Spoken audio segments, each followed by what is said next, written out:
betrayal. Just saying the word kind of sends a shiver down your spine, doesn't it? Oh, absolutely. It's one of those universal human experiences. That feeling when trust gets shattered, it just cuts deep. Right. And you wouldn't believe this, but when you start looking at the Bible, you see this theme, this whole idea of betrayal right from the get-go.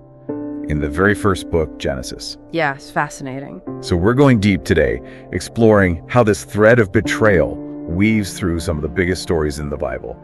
And we've got some amazing sources to help us out. We're talking biblical accounts, theological perspectives, scholarly interpretations, the whole works, really getting to the heart of it all. Yeah, the material you pulled together is, it's really incredible. It's amazing how these stories from thousands of years ago, still speak to us today, about our relationships, with each other, with God. Exactly. So, ready to dive in? Absolutely. Let's do it. Awesome. So, let's start, at the beginning. Adam and Eve, Genesis chapter 3.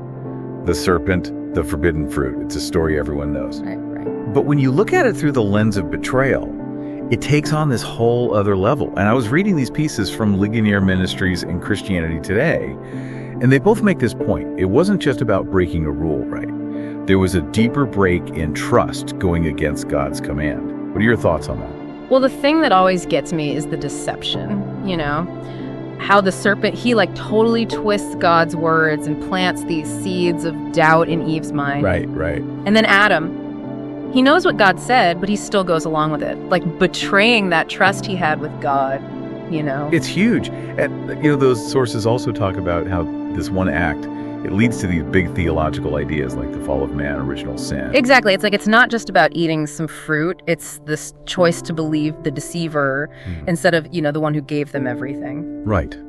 It's about where they place their trust. It's a powerful point. Okay, so let's move on. Genesis chapter 4, Cain and Abel, murder.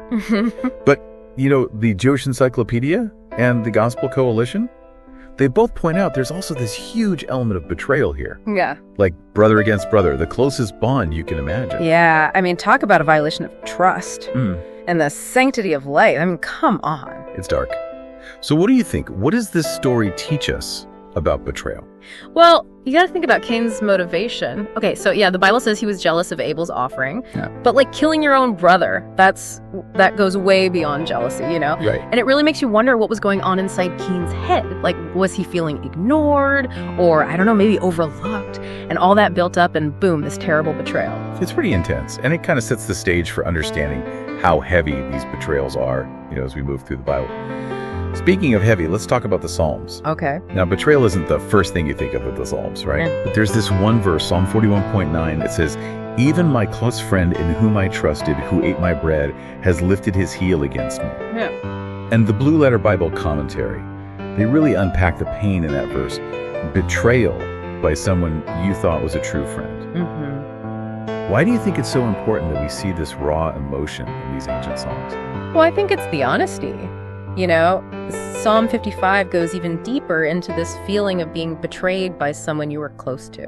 It's not just some enemy, it's someone you thought was a friend, a companion. It's that deep cut that hurts the most. Yeah, and there are commentaries that point out how Psalm 41.9 can even be seen as a foreshadowing of Judas betraying Jesus, this recurring theme of close betrayal. Exactly. It's like a pattern, and those songs give us this window into how people felt about betrayal back then. The pain, the loss, the feeling of being exposed. It's all still so relevant today, right? It really is. Okay, so that brings us to, probably the most famous betrayal in the Bible, right? Mm-hmm. Judas and Jesus. Matthew chapter 26 lays it all out. The 30 pieces of silver, the kiss in the Garden of Gethsemane, and desiring God. They have this interesting comparison of Judas and Cain. What do you think we can learn by comparing those two figures?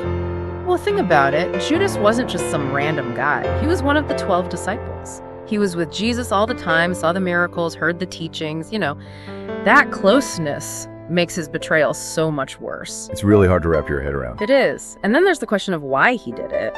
Was it just about money? Was he disappointed that Jesus wasn't setting up an earthly kingdom? Those questions really dives into that. It's a tough one. Yeah. And, there are all these different interpretations. But the point is It's this powerful example of how trust can be broken even in the closest relationships. And comparing Judas to Cain, it shows how betrayal can come from all sorts of places inside us. Envy, disappointment, who knows? But the consequences are often devastating. So, a lot of times, betrayal comes from the people we're closest to. Okay, let's zoom out for a minute. Big picture time. The articles from Bible Study Tools and Crosswalk, they take a wider look at this theme of betrayal throughout the Bible. Right. And they show how it pops up in all these different ways. Betraying God, family, friends, and it pretty much always leads to bad stuff.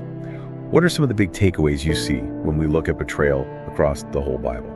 I think the biggest thing is, no matter how it happens, betrayal always seems to lead to pain, separation, and, from a theological standpoint, often some pretty big consequences. Yeah. And even though we don't have the specifics from psychology today here, them mentioning the psychology of biblical betrayal, it shows you how much these stories are about us, human nature. Exactly. They're not just abstract ideas. They reflect real life. Exactly. Like the messiness of relationships, the reasons people do what they do, it's all there. Right.